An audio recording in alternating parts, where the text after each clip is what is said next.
இது double fold. இதுக்கு நம்ம டபுள் ஸ்லீவ் தான் போட போகிறோம். அதனால தான் என்ன பண்ணணும்னா இதுக்கு 4ஆக மடிக்கணும். இது இப்படி க்ராஸாகவே மடிக்கணும். ஏன்னா அம்ரேலா ஸ்லீவ்ஸ் மாதிரி, அம்ரேலா கட்டிங், பயாஸ் கட்டிங் மாதிரி தான் நம்ம போட்டுட்டு இருக்கோம். இல்லை 4 ஃபோல்டு பண்ணிவிட்டு இப்படியே இன்னொரு ஃபோல்டு பண்ணிவிட்டு ட்ரையாங்கலாக பண்ணிக்கணும். அதுக்கப்புறம் நம்ம இங்கேருந்து பஃப் ஸ்லீவ்ஸ் கொடுக்கும் போது எப்படி கொடுப்போம் அதே மாதிரி இங்கேருந்து இப்படியே ஷேப் கொடுக்கணும்.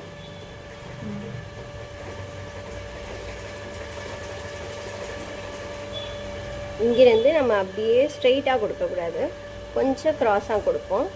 ரொம்ப க்ராஸ் பண்ண வேண்டாம், ஏன்னா ரொம்ப ஃபிட்டிங்கும் பண்ணக்கூடாது. இந்த ஸ்லீவ் வந்து கொஞ்சம் லூஸாக இருந்தால் தான் நல்லாயிருக்கும், கொஞ்சம் பஃபியாக கிடைக்கும் நம்மளுக்கு. அப்போ இந்த கர்வ் வந்து இப்படியே கொடுத்துடணும். இந்த கர்வ் கொடுத்துட்டு அப்படியே கட் பண்ணிக்கணும். கட் பண்ணிவிட்டு நம்ம தைக்கும் போது என்ன பண்ணுவோம் அப்படின்னா, இங்கேருந்து அதுவும் காமிக்கிறேன். இதை கட் பண்ணிடுவோம்.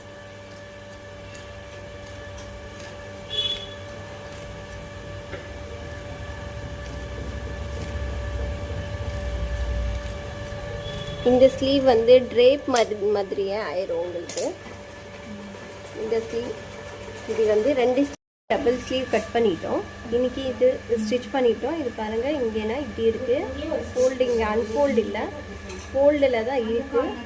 இந்த ஃபோல்ட்லேயும் நம்ம இங்கே பாருங்கள், இந்த இடத்துல நம்ம 3 ப்ளீட் வச்சிட்டோம். ப்ளீட் வச்சதுக்கப்புறம் இதுக்கு அவுட்கம் எப்படி இருக்கும் அப்படின்னா, இந்த அவுட்கம் வந்து இப்படி இருக்கும். இது நம்ம எப்படி தைச்சிட்டோம் அதை காமிக்க போகிறோம் உங்களுக்கு. ப்ளீட் வைக்கிறதுக்கு ஆப்போசிட் சைடில், ஷோல்டரில் ஆப்போசிட் சைட்லேயும் நம்ம உள்ளேருந்து இப்படியே பிடிச்சிட்டே வரணும். பிடிக்கும் போது கொஞ்சம் மேலாப்பில் துணியும் பிடிக்கணும். மற்றது வந்து உள்ள ப்ளீட் வர மாதிரி தான் பிடிச்சிக்கணும்.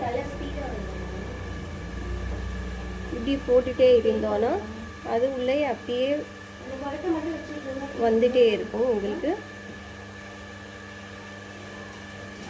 மேலே வந்து ரொம்ப பிடிக்காம கொஞ்சம் தான் பிடிச்சிக்கணும்.